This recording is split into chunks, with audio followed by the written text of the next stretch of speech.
Matheus, aproveita para fazer alguma pergunta que você sempre quis fazer para o Thiago e para o Guilherme e você nunca fez. Boa, vamos lá. Sempre tem uma listinha aqui, né?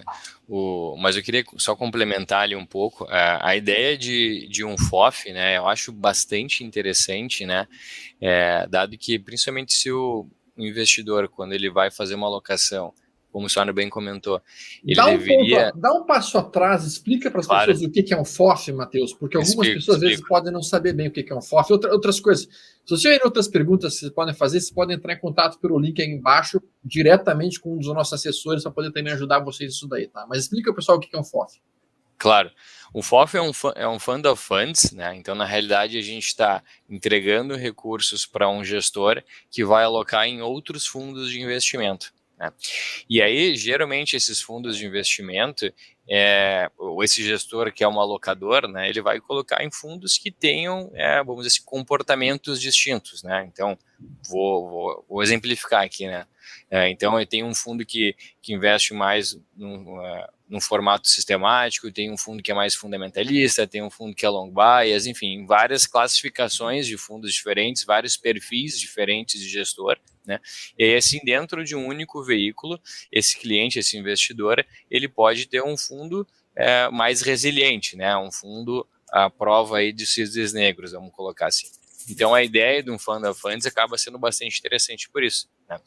E aí, Thiago, eu queria que, eventualmente, até tu explicasse para a gente como é que ele é feito o processo de decisão, tanto, achei que o Guilherme vai poder contribuir para a gente também bastante, né, de como que ele é feita a diligência, né, das casas que recebem esses recursos, né, e como é que define o que é um processo que geralmente pode ser, vamos dizer assim, mais complicado, que é, poxa, eu quero aumentar a minha exposição num gestor e, eventualmente, talvez eu tenha que resgatar uma parte de recursos de outros, né? Então, como é que é esse processo dentro da BRB, né? Quando, poxa, eu estou sentindo que aquele gestor ali, ele está me entregando menos do que seus pares, então, eventualmente, eu vou reduzir a exposição e vou aumentar em outro. Né? Acho que esse é um ponto relevante.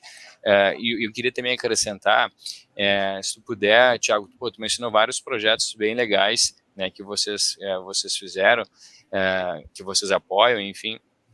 E existe algum acompanhamento, vamos dizer assim, posterior ao investimento inicial, né? Poxa, quanto que o investimento nas professoras, né, ou a educação que elas estão recebendo melhora de fato a qualidade do aluno delas, né, na ponta final, né?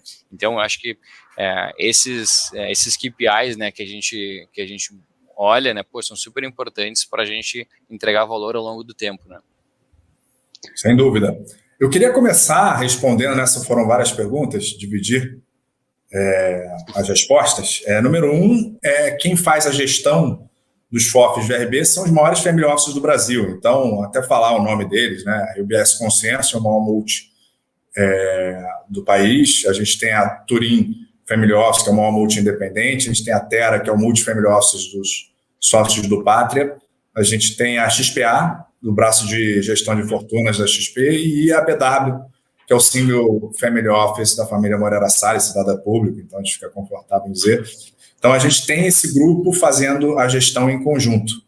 E aí, assim, eu posso passar a palavra para o Guilherme para falar de processo, mas queria chamar a atenção para algumas características dos FOFs também, que acabam resultando numa TIR de longo prazo, numa taxa interna de retorno de longo prazo maior para os investidores, né? A questão do rebalançamento, a gente é muito disciplinado nessa parte de rebalançamento, então, assim, às vezes a pessoa está com 50% em renda variável, o mercado anda, de repente ela está com 60% em renda variável, aí tem uma correção, então ele subiu com 50%, corrigiu com 60%.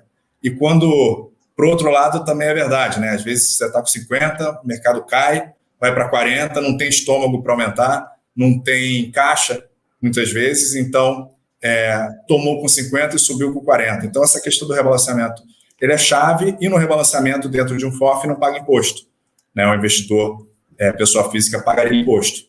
Tá? E número 2 é a questão da economia de escala. Você, com R$10 mil, que é o mínimo do BRB, está conseguindo ter uma carteira equivalente a 400 e poucos mil reais.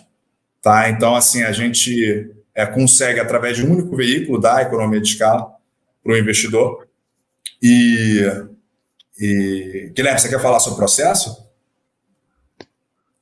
O processo, eu vou falar aqui, o processo da UBS Consenso para trazer a profundidade do que nós fazemos e o que levamos no comitê, e naturalmente cada uma das casas que o Thiago comentou também faz o mesmo, né? Mas o processo na UBS Consenso, que é muito similar também o que os demais fazem em suas casas, é um processo em que nós conectamos o nosso comitê de investimentos, no nosso caso o UBS Consenso, com o comitê global do grupo BS, em que nós extraímos todos os inputs e as discussões macro que lá ocorreram. Nós temos nosso comitê com presença deles, inclusive no Brasil, para as definições sobre classe de ativos. Nosso comitê de alocação, ele se dá após discussão praticamente diária em relação às interações que toda a equipe tem com gestores. Eu tenho aqui no Brasil 20 pessoas na equipe de investimentos que fazem interações com gestores, e nessas interações com gestores, eles naturalmente vão aumentando ou diminuindo o score em relação ao que nós temos. Cada gestor nós temos um fund report, né? Então cada gestor nós temos um score quantitativo, qualitativo. O quantitativo nós colocamos aí um peso de 20 a 30%, o qualitativo, que é o que mais importa, é a dinâmica do partnership, a dinâmica do time, a nossa conclusão, se aquele gestor que fez, aquela gestora que fez dinheiro no passado, vai conseguir continuar gerando os bons retornos no futuro. Então essa é a grande conexão. Não adianta fazer o movimento porque ele está indo mal, ou fazer o movimento de um gestor. Nós temos que antecipar quem serão os gestores que estarão não só bem nos próximos 12, 24, 36 meses, mas também com o nosso conhecimento profundo em relação ao estilo de investimento de cada um dos gestores que estão na carteira, nós conseguirmos bolar uma carteira em que você tenha diversificação de fato de estratégias, né? Então, gestores que tenham expertises específicos, eles agregam numa carteira mais do que você colocar 5 gestores com características similares de extrair retorno ao mercado. Sem dúvida. Então, assim que nós vamos construindo a carteira, então queremos ficar mais risk-on. Mais risk-on, você pode ficar mais risk-on alongando duration de NTNBs, por exemplo, de títulos de renda fixa. Você pode ficar mais risk-on colocando estratégias de ações.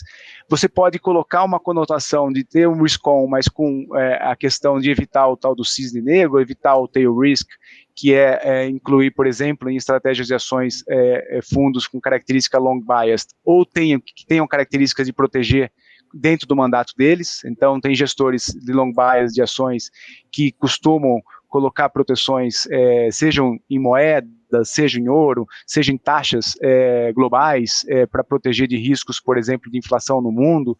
Então, quando você consegue fazer essa conexão, você tem uma administração adequada de portfólio, que é o que mais importa, ponto de vista de diversificação, e uma administração dos riscos. Então, nós não ficamos surpreendidos com o retorno dos fundos que nós estamos investidos. E se nós ficarmos em algum momento, é porque nós estamos, de fato, ou com um mapeamento falho do nosso lado, ou o gestor não está respondendo de acordo com o que nós esperávamos. Algum dos fatores é trigger justamente para uma reavaliação e uma avaliação mais aprofundada.